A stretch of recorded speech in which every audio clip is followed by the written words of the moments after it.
Mechanical એન્જિનિયરિંગમાં અભ્યાસ કરતા કોઈપણ વિદ્યાર્થીને અમુક ક્વેશ્ચન આવડવા જ જોઈએ. એ કયા કયા છે એ આપણે ચર્ચા કરીશું. ક્વેશ્ચન નંબર 51 ટુ 75 25 ક્વેશ્ચન આપણે જોવાના છે. એ બધા કોઈપણ કોમ્પિટિટિવ એક્ઝામ માટે ખૂબ જ અગત્યના છે. તો મિત્રો, પહેલો question, energy conservation act was formed in the year. આ એક્ટ ક્યારે બનાવવામાં આવ્યો હતો? 1999, 2000, 2001 and 2010. So correct answer is 2001. આ યાદ કેવી રીતે રાખવું? તો યાદ રાખવા માટે તમારું બર્થ યર યાદ કરો. તમારી બર્થ યર લગભગ 2002 કે 3 હોઈ શકે છે. તો એના આધારે તમે યાદ કરી શકો કે મારા બર્થના 1 વર્ષ પહેલા કે 2 વર્ષ પહેલા એનર્જી કન્ઝર્વેશન એક્ટ એની શરૂઆત કરવામાં આવેલી હતી. એટલે કે 2000ની સાલમાં, 2001ની સાલમાં. BEE stands for Bureau of Energy Efficiency, Board of Energy Efficiency, Bureau of Electricity. Option આપણે વાંચવા જ નથી, આપણે સાચો આન્સર ખબર છે. Bureau of Energy Efficiency, that is the full form of BEE. આ જનરલ નોલેજ માટે પણ અગત્યનું છે. BE formed under which act? Bureau of Energy Efficiency જે એક્ટ બનાવેલો છે એ શાના અંડરમાં બનાવેલો છે? Atomic energy act, electricity act, energy conservation act or renewable energy act? તો ઓબ્વિયસલી કયો આન્સર આવશે? C, energy conservation act 2001. એટલે આ એક શબ્દની અંદર આગળનો એમસીક્યુ પણ આપણને આવડી જશે. BEE works under, bureau of energy efficiency works શેના અંડરમાં વર્ક કરે છે? કયા ડિપાર્ટમેન્ટના અંડરમાં એ આવશે? Ministry of railway, ministry of power, ministry of energy અથવા ministry of natural resources? So correct answer is ministry of power. એના અંડરમાં BEE વર્ક કરે છે. પાવર સેક્ટર જે છે એના under. Which is true for direct method to measure the performance of a boiler? Options are very difficult method, very slow method, less instruments required, and none of the above. To measure the performance of a boiler by direct method, very few instruments are required. આપણે study કરેલા છીએ direct મેથડની અંદર ખાલી 3 કે 4 parameter માપી અને આપણે બોઇલરનું પરફોર્મન્સ માપી શકીએ છીએ. તો sir correct answer is C, less instruments are required to measure the performance of a boiler using direct method. Which instruments are required for performance evaluation of a boiler? Of a furnace. ફર્નેસને માપવા માટે કયા ઇન્સ્ટ્રુમેન્ટની જરૂર પડે? ફર્નેસના પરફોર્મન્સને માપવા માટે flew gas analyser, infrared pyranometer અથવા optical pyrometer, draft gauge. મિત્રો, આ બધાની જરૂર પડે, નહીતર બોઇલર ફર્નેસનું પરફોર્મન્સ માપી શકાય નહીં. So correct answer is D, all of the above. During winter, which of the following process are suitable to produce human comfort in air conditioner in India? ભારતની અંદર શિયાળામાં જ્યારે એર કન્ડિશનિંગ યુઝ કરવું હોય ત્યારે કઈ પ્રોસેસ કરવી પડે? તો શિયાળામાં શું હોય? ઠંડુ વાતાવરણ હોય, ભેજનું પ્રમાણ ઓછું હોય. તો આપણે બેની ઓપોઝ કરવું પડે. ઠંડુ હોય તો ગરમ કરવું પડે, એટલે હીટિંગ, અને ભેજનું પ્રમાણ વધારવા માટે humidification. So correct answer is C, heating and humidification. મિત્રો, આનો જવાબ છે એ એરિયા વાઇઝ બદલાતો રહે. યુકેમાં જાઓ, અમેરિકામાં જાઓ, ડેઝર્ટ એરિયામાં જાઓ તો દરેક જગ્યાએ આનો આન્સર અલગ અલગ આવે. It depends upon the circumstances. જ્યાં ભેજનું પ્રમાણ ઓછું હોય ત્યાં ભેજનું પ્રમાણ વધારવું પડે, ભેજનું પ્રમાણ વધારે હોય ત્યાં ડિહ્યુમિડિફિકેશન પ્રોસેસ કરવી પડે. The value of 1 ton of oil equivalent is expressed as 1 ton of oil equivalent. એને કન્વર્ટ કરવું હોય તો કિલોજૂલમાં શું આવશે? 4.2 into 10⁷ કિલોજૂલ. આપણે આની પહેલા પણ વાત કરી લેતી. કિલોજૂલ આવે છે એટલે 10⁷ આવશે. ખાલી જૂલ હોય તો 10⁻10. 4.2 into 10⁻10. 1 star indicate lowest energy efficiency, medium energy efficiency, highest energy efficiency કે not energy efficient? જો અહીંયા આપણે ભૂલ થઈ શકે છે. 1 star છે એટલે આપણે કદાચ એવું સમજીએ કે not energy efficient. No, 1 star છે એટલે લોએસ્ટ એનર્જી એફિશિયન્સી. જેમ જેમ સ્ટાર વધતા જાય એમ એની એનર્જી એફિશિયન્સી વધતી જાય. તો અહીંયા આન્સર આવશે એ. 5 સ્ટાર ઇન્ડિકેટ્સ. હવે તો આખા ગામને આવડશે 5 સ્ટારનો મિનિંગ શું થાય. શું આવશે?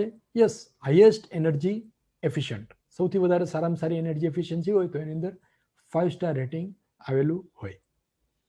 With increase number of star, energy efficiency increase, decrease, same or first increase then decrease? સાચો આન્સર આવશે increase.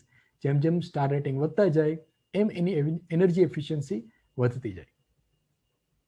In India, standardize and labeling of home appliances started in. ભારતની અંદર જે સ્ટાર રેટિંગ કરવામાં આવેલું છે બધા હોમ એપ્લાયન્સીસનું, એ કયા વર્ષથી શરૂ કરવામાં આવ્યું, કયા મહિનાથી શરૂ કરવામાં આવ્યું? મે 2000, મે 2002, મે 2006 ઓર મે 2009? તો 2006 થી આ કામ શરૂ કરવામાં આવેલું છે. 2006 પહેલાના જે ઇન્સ્ટ્રુમેન્ટ હતા એમાં ક્યાંય સ્ટાર રેટિંગ હતું જ નહીં. 2 સ્ટાર 3 સ્ટાર 1 સ્ટાર એવું કાંઈ નહોતું. પહેલું ઇન્સ્ટ્રુમેન્ટ જ્યારે શરૂઆત કરવામાં આવી માર્કેટમાં, ઇટ વોઝ ઇન મે 2006. તમારા બર્થ ડેટ સાથે કોરિલેટ કરીને તમે યાદ રાખી શકો છો કે મારા બર્થના 5 વર્ષ પછી કે 4 મહિના પછી કે જે કંઈ તમારી એજ હોય એના પ્રમાણે તમે યાદ રાખી શકો છો. Appliances given how many star rating?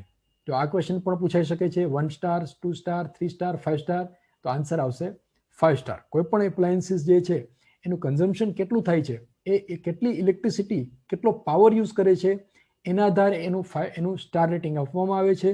જો ખૂબ જ ઓછો પાવર કન્ઝ્યુમ કરતું હોય તો 5 સ્ટાર આવે, વધારે પાવર કન્ઝ્યુમ કરતું હોય તો 1 સ્ટાર આવે. A plant producing both electrical power and process heat simultaneously is cogential power, cogeneration power અથવા conglomerate power. વાંચતા એક અડધી કલાક થાય છે. બોલો, અઘરા શબ્દો છે. આપણે ગુજરાતી મીડિયમ વાળાને વાંચતા થોડીક વાર લાગે, પણ કાંઈ વાંધો નહીં, આપણે યાદ બહુ સારું રહે છે. ટેકનિક આપણી પાસે બહુ સારી છે. આન્સર આવશે સી, કોજનરેશન પ્લાન્ટ. બરાબર, એટલે સાચો આન્સર આવશે કોજનરેશન plant that producing both electrical power and process heat both. The energy that is available in the market at definite price is known as, price પ્રમાણે અવેલેબલ હોય એને કઈ એનર્જી કહેવાય? તો એને કહેવાય કોમર્શિયલ એનર્જી.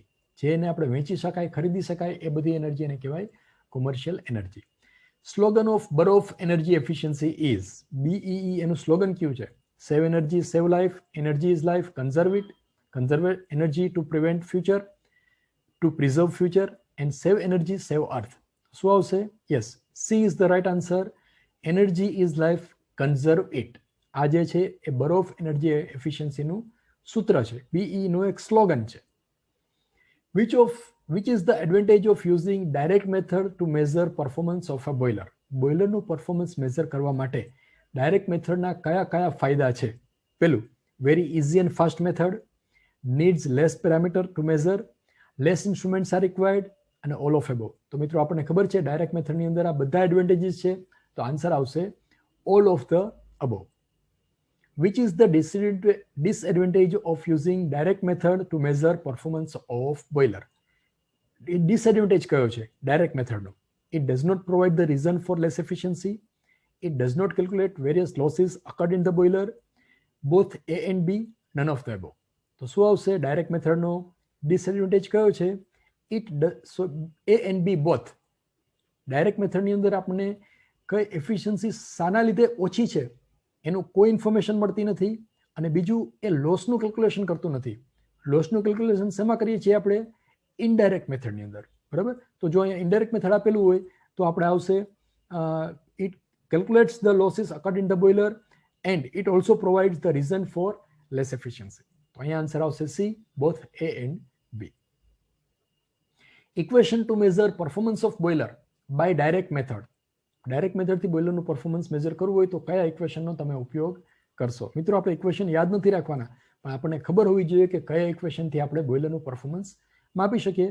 તો ડાયરેક્ટ મેથડ માટે આન્સર આવશે B, efficiency is equal two MS into HS minus HFW upon MF into CV into 100%. એટલે આઉટપુટ અપોન ઇનપુટ એ રીતે આપણે ડાયરેક્ટ મેથડથી બોઇલરનું પરફોર્મન્સ માપી શકીએ. તો ઇક્વેશન આન્સર આવશે P. What is true for boiler performance measurement by indirect method? Indirect method માટે શું સાચું છે? It does not provide the reason for less efficiency, it does not calculate various losses occurred in the boiler, many parameters needed to be calculated, very few parameters are needed to perform for performance measurement. શું આવશે મિત્રો સાચો answer? શું આવશે? Yes, C is the right answer. Many parameters are needed to measure the performance of boiler by indirect method. જો A, B બે નહીં આવે, કારણ કે A શું કહે છે? It does not provide the reason for less efficiency. Indirect method provides the reason why efficiency is less. Indirect method also calculates the various losses occurred in the boiler.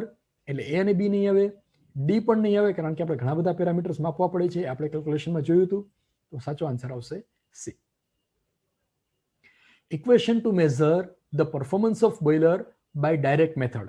તો સીધું ઇક્વેશન જ પૂછેલું છે, એક પણ equation આપણે યાદ રાખવાનું નથી. તો ઇનડાયરેક્ટ મેથડ માટે કયું આવશે? Yes, A is the right answer. Efficiency is equal to 100% minus sum of all losses. અહીંયા બી લખેલું છે તો તમે કરેક્ટ કરી દેજો. ત્યાં સાચો આન્સર આવશે A. Efficiency is equal to 100% minus sum of all losses. એના એક્ઝામ્પલ પણ આપણે ગણેલા છે એટલે આપણને આ તો આવડશે જ. What is advantage of using indirect method to measure boiler performance? Boiler performance માપવા માટે ઇનડાયરેક્ટ મેથડના ફાયદા ક્યાં છે? Very easy and fast method, needs less parameter, it calculate the various losses occurred in the boiler. So સાચો answer આવશે D. Its advantage is that it calculates all the losses. એ fast પણ નથી, પછી એના માટે ઓછા પેરામીટર જોઈએ એવું પણ નથી, ઓછા ઇન્સ્ટ્રુમેન્ટ જોઈએ એવું પણ નથી. તો સાચો આન્સર આવશે D. Frictional head losses in the pipe is proportional to velocity square, velocity cube અને velocity raise to 1/2, that is square root of velocity. તો ફ્રિક્શનલ હેડ લોસીસ આપણે ભણી ગયા ફ્લુઇડ મિકેનિક્સની અંદર. HF is equal to 4FL v² upon twice JD. તો v² આવે છે એટલે વેલોસિટી સ્ક્વેર અહીંયા આન્સર આવશે. So correct answer is B, velocity square, that is proportional to frictional head losses HF. Darcy Weisbach equation એ આપણે FM માં ભણી ગયા. The function of steam trap is. Steam ટ્રેપનો ઉપયોગ બોઇલરમાં શાના માટે થાય છે? પાવર પ્લાન્ટની અંદર શાના માટે થાય છે? બોઇલર નહીં પણ power plant. To drain condensate from the pipeline, to drain steam from the pipeline, to increase the temperature of steam, to increase the pressure of steam. જો સ્ટીમ ટ્રેપ છે એટલે આપણે થોડું કન્ફ્યુઝન થઈ શકે છે. આપણે સ્ટીમ ટ્રેપનું ફંક્શન પણ ભણેલા છીએ, એ કેવી રીતે વર્ક કરે છે એ પણ આપણને ખબર છે. તો અહીં આન્સર આવશે to drain condensate from steam pipeline. એટલે પાઇપલાઇન જેમાં સ્ટીમ જતી હોય એમાં કન્ડેન્સેટ એટલે કે સ્ટીમમાંથી પાણી બની ગયું હોય એ પાણીને બહાર કેવી રીતે કાઢવું? તો એ પાણીને બહાર કાઢવા માટે જે ડિવાઇસ છે એને કહેવાય સ્ટીમ ટ્રેપ. એટલે કે સ્ટીમ ટ્રેપ એટલે શું? એ પાઇપલાઇનમાંથી સ્ટીમને બહાર ન જવા દે, ટ્રેપ એને પકડી રાખે પણ પાણીને બહાર જવા દે એવું મિકેનિઝમ છે. આપણે સ્ટડી કરી ગયા, એના એનિમેશન પણ આપણે જોયેલા છે. તો એને કહેવાય સ્ટીમ ટ્રેપ. એટલે આન્સર આવશે એ. અહીંયા એના બદલે બીજો કોઈ ઓપ્શન પણ હોઈ શકે કે to prevent the steam to go outside, એટલે સ્ટીમને બહાર ન જવા દેવી. That is also function of steam trap. એટલે સ્ટીમ ટ્રેપના બધા જ ફંક્શન તમે સ્ટડી કરી જજો. એનો કોઈ પણ MCQ પૂછાય તો તમે એનો આન્સર આપી શકશો. Equation to measure heat energy gained by steam is. જો એનર્જી સ્ટીમે લઈ લીધી તો એ લઈ લીધી કયા ઇક્વેશનથી તમે ગણેલું છે?